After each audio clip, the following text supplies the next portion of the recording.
What do you mean by a license? License to drive. Licence എന്ന് പറയുന്നത് നമ്മൾക്ക് വാഹനം ഓടിക്കാൻ ഉള്ള ഒരു അധികാരപത്രം മാത്രമാണ്. അതിൽ കൃത്യമായി 1988 പാർലമെൻറ്റിൽ പാസാക്കി 1989 പ്രാവർത്തികമാക്കിയ ഒരു നിയമാവലി നമ്മുടെ റോഡ് നിയമത്തെ പറ്റിയുണ്ട്. ഇതനുസരിച്ച് എത്ര പേരാണ് വാഹനം ഓടിക്കുന്നത്? ഒരാഴ്ചയ്ക്കുള്ളിൽ സ്കൂളിലേക്ക് കുട്ടികളെ കൊണ്ടുവന്ന വാഹനങ്ങൾ 2 എണ്ണത്തിൽ നിന്നാണ് ആക്സിഡൻറ്റ് സംഭവിച്ചിരിക്കുന്നത്. ഒന്ന് ഇടുക്കി വാഴത്തോപ്പിൽ വെച്ച് നമ്മുടെ ഹേസൽ ബെൻ എന്ന് പറഞ്ഞ പ്ലേ സ്കൂളിൽ പഠിക്കുന്ന ആ പിഞ്ചു കുഞ്ഞ്, അതിൻ്റെ മരണം ആ നാടിന് വരുത്തിയ ആ ദുഃഖം ഇപ്പോഴും തോർന്നിട്ടില്ല. അതിൻ്റെ മാതാപിതാക്കളുടെ കണ്ണുനീര് ജീവിതകാലം മുഴുവനും അവരുടെ കണ്ണിൽ നിന്നും തോരുകയില്ല, സ്വന്തം മകളെ ഓർത്തുള്ളൂ. അതുപോലെ തന്നെയാണ് ഇന്നലെ പത്തനംതിട്ട ജില്ലയിൽ സംഭവിച്ചത്. വീട്ടിലേക്ക് കുട്ടികളെ സ്കൂളിൽ നിന്ന് കൊണ്ടുപോകുന്ന ഓട്ടോറിക്ഷ തൻ്റെ പാകപ്പിഴവ് കൊണ്ടോ എന്തുകൊണ്ടോ ആണെന്ന് വ്യക്തമായി അതിൻ്റെ തെളിവുകൾ വന്നിട്ടില്ല. എങ്കിലും ആ ഓടിച്ച ഓട്ടോ ഡ്രൈവർക്കെതിരെ കേസെടുത്തു എന്നാണ് അറിയാൻ കഴിഞ്ഞത്. ഒരു പെരുമ്പാമ്പ് റോഡിലൂടെ ഇഴഞ്ഞു പോകുന്നത് കണ്ട് പെട്ടെന്ന് വാഹനം ചവിട്ടി നിർത്തിയപ്പോൾ വാഹനം മറിഞ്ഞു എന്നുള്ളതാണ് പറയുന്നത്. ഞങ്ങൾ പത്തനംതിട്ട മിക്ക സ്കൂളുകളിലും ഈ സ്കൂൾ വാഹനങ്ങൾ ഓടിക്കുന്ന ഡ്രൈവർമാർക്ക് അവയർനെസ് ക്ലാസ്സുകൾ എടുത്തിട്ടുണ്ട്. അത് കൃത്യമായി പറഞ്ഞു കൊടുത്ത കുറച്ച് കാര്യങ്ങൾ ഞാൻ നിങ്ങളെ ഒന്ന് ഓർമ്മിപ്പിക്കുകയാണ്. കഴിഞ്ഞ ദിവസം തന്നെ നമുക്ക് ഇടുക്കി വാഴത്തോപ്പിൽ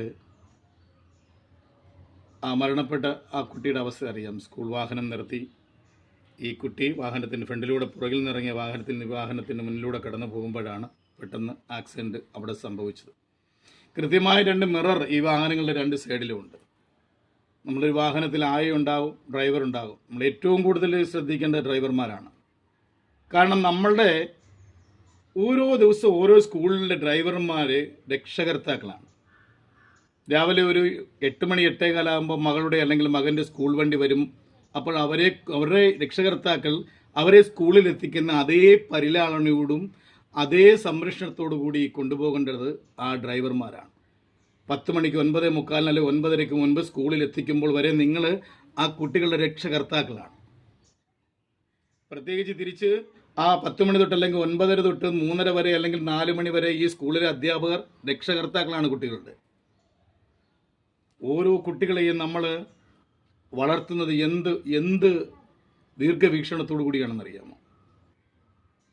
ഓരോ മാതാപിതാക്കൾക്കും തങ്ങളുടെ പ്രായമായ കാലത്ത് തങ്ങളുടെ മക്കൾ നമ്മളെ സംരക്ഷിക്കുമെന്നുള്ള വിശ്വാസത്തോടു കൂടിയും അവർക്കുള്ള സ്നേഹ പരിലാളനകൾ കൊടുത്തുകൊണ്ടുമാണ് എൻ്റെയും നിങ്ങളെയും പോലെയുള്ള രക്ഷകർത്താക്കളുടെ കുട്ടികളെ നമ്മൾ സ്കൂളിലേക്ക് നയിക്കുന്നത്. അവരെ കൊണ്ട് വിടുമ്പോൾ അപ്പോൾ രക്ഷകർത്താക്കളുടെ കൂട്ടത്തിൽ ഇത് രക്ഷകർത്താവ് സ്വന്തം അച്ഛനും അമ്മയും, രണ്ടാമത്തെ രക്ഷകർത്താക്കൾ ഈ സ്കൂൾ വാഹനം ഓടിക്കുന്ന ഡ്രൈവർമാർ, ഓട്ടോറിക്ഷയായാലും ബസ്സായാലും ജീപ്പായാലും ഓടിച്ചുകൊണ്ട് കുട്ടികളെ സ്കൂളിൽ എത്തിക്കുന്നതിന് വരെ അവരുടെ രക്ഷകർത്താക്കളായിരിക്കണം. മൂന്നാമത് ടീച്ചർമാർ രക്ഷകർത്താക്കളായിരിക്കണം. ഈ 3 പേരുടെ സംരക്ഷണത്തിലാണ് ഒരു കുട്ടി തൻ്റെ സ്കൂൾ വിദ്യാഭ്യാസം, കോളേജ് വിദ്യാഭ്യാസം പൂർത്തിയാക്കുന്നത്. അപ്പോൾ നമ്മളുടെ ഒരു കയ്യബദ്ധം സംഭവിച്ചു എന്ന് പറഞ്ഞിട്ട് കാര്യമുണ്ടോ? നമ്മളുടെ ഒരു കുഞ്ഞാണ് ഇതെന്നെങ്കിൽ നമ്മളൊന്ന് ആലോചിച്ച് നോക്കുക. 4 മണി വിട്ട സമയത്ത് അല്ലെങ്കിൽ നമ്മളുടെ നേരം വെളുത്തി നമ്മൾക്ക് ഓമനിച്ചു പൊട്ടും കുത്തി ചോറും വാരി വെച്ച് കൊടുത്ത് അവൾക്ക് ചുംബനവും കൊടുത്ത് നമുക്ക് 4 മണിക്ക് ഉച്ചയ്ക്ക് 2 മണി 3 മണി ആകുമ്പോൾ ഓരോ മാതാപിതാക്കൾ ഭിത്തിയിൽ തൂക്കിയിട്ടിരിക്കുന്ന ക്ലോക്കിൽ സൂചി കറങ്ങുന്ന നോക്കിയിരിക്കുകയാണ്. ഇപ്പം മണി 2:30 3:30 എൻ്റെ മകളുടെ സ്കൂൾ വണ്ടി വരും, പെട്ടെന്ന് അവൾ എന്നെ കാത്തിരിക്കുമെന്നും പറഞ്ഞ് അമ്മ പ്രതീക്ഷിച്ച് ആ വാതിക്കലൊക്കെ ചെന്ന് നിൽക്കുമ്പോൾ, വീടിൻ്റെ മുറ്റത്ത് ചെന്ന് നിൽക്കുമ്പോൾ, റോഡിൻ്റെ സൈഡിൽ ബസ് സ്റ്റോപ്പിൽ ചെന്ന് നിൽക്കുമ്പോൾ ചേതനയേറ്റ തൻ്റെ കുഞ്ഞിൻ്റെ ആ മൃതശരീരം അവർ കാണുമ്പോഴുള്ള അവസ്ഥ നമ്മൾ ചിന്തിച്ചിട്ടുണ്ടോ? പല വീടുകളിലും പല സ്ഥലത്തും വെച്ച് ഞങ്ങളെപ്പോലുള്ളവർ കണ്ടിട്ടുണ്ട്. നമ്മൾക്കറിയാം വേദന. എന്തിനും നമ്മുടെ കാര്യം മാത്രം നമ്മൾ ആലോചിച്ചാൽ പോരെ? സഹിക്കാൻ പറ്റില്ല. കഴിഞ്ഞ ആഴ്ച സംഭവിച്ച ആ വാഴത്തോപ്പിലെ കാര്യം തന്നെ നമുക്ക് എല്ലാവർക്കും അറിയാമല്ലോ. ഒരു നാടിനെ മുഴുവൻ, നമ്മുടെ കേരളത്തെ മുഴുവനും കണ്ണീരാഴ്ത്തിക്കൊണ്ടാണ് പോയത്. തൊട്ടു പിന്നാലെയാണ് ഇന്നലെ നടന്ന 2 എണ്ണം. ആദിലക്ഷ്മിയും യദുകൃഷ്ണൻ്റെ കാര്യം കണ്ണീരൊഴിഞ്ഞ് കാണത്തില്ല. വീട്ടിൽ ഒഴിയില്ല അവരുടെ ജീവിത അവസാനം വരെ. അച്ഛൻ്റെയും അമ്മയും മണ്ണിനടിയിൽ പോകുന്നതും വരെ അവരുടെ മനസ്സിൽ നിന്ന് മാഞ്ഞു പോവില്ല. ആ മകളുടെയും മകൻ്റെയും ചിരി.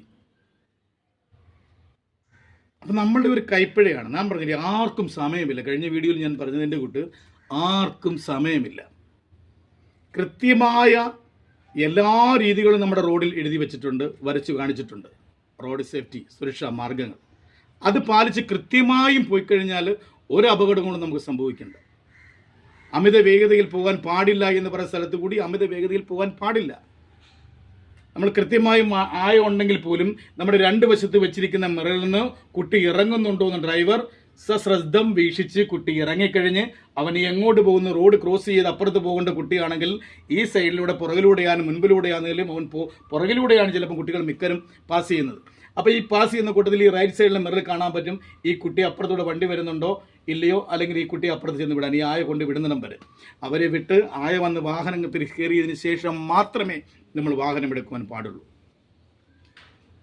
നമ്മുടെ കയ്യിൽ നിന്നൊരു കയ്യബദ്ധം പറ്റിപ്പോയി എന്ന് പറയേണ്ട കാര്യമുണ്ട്. എങ്ങനെയായിരിക്കും ആ ഒരു രക്ഷകർത്താക്കളുടെ മുഖത്തേക്ക് നോക്കുന്നത്? എങ്ങനെയായിരിക്കും ആ കുട്ടികളിലൂടെ പഠിച്ചിട്ട് വരുന്ന മറ്റു കുട്ടികളുടെ മുഖത്തേക്ക് ഡ്രൈവർക്ക് നോക്കാൻ കഴിയുക? ഡ്രൈവർക്ക് ഉറക്കമുണ്ടാകുമോ? ഡ്രൈവറുടെ മക്കളെ കാണുമ്പോൾ ഡ്രൈവറുടെ മനസ്സിലുണ്ടാവില്ലേ ഈ വേദനകളെല്ലാം? അപ്പോൾ കൃത്യമായും നമ്മുടെ ഈ സ്കൂൾ വാഹനങ്ങൾ ഓടിക്കുമ്പോഴുള്ള പ്രത്യേകമായ എല്ലാ കാര്യങ്ങളിലും നമ്മുടെ സ്കൂളുകളെ ധരിപ്പിച്ചിട്ടുള്ളതാണ്.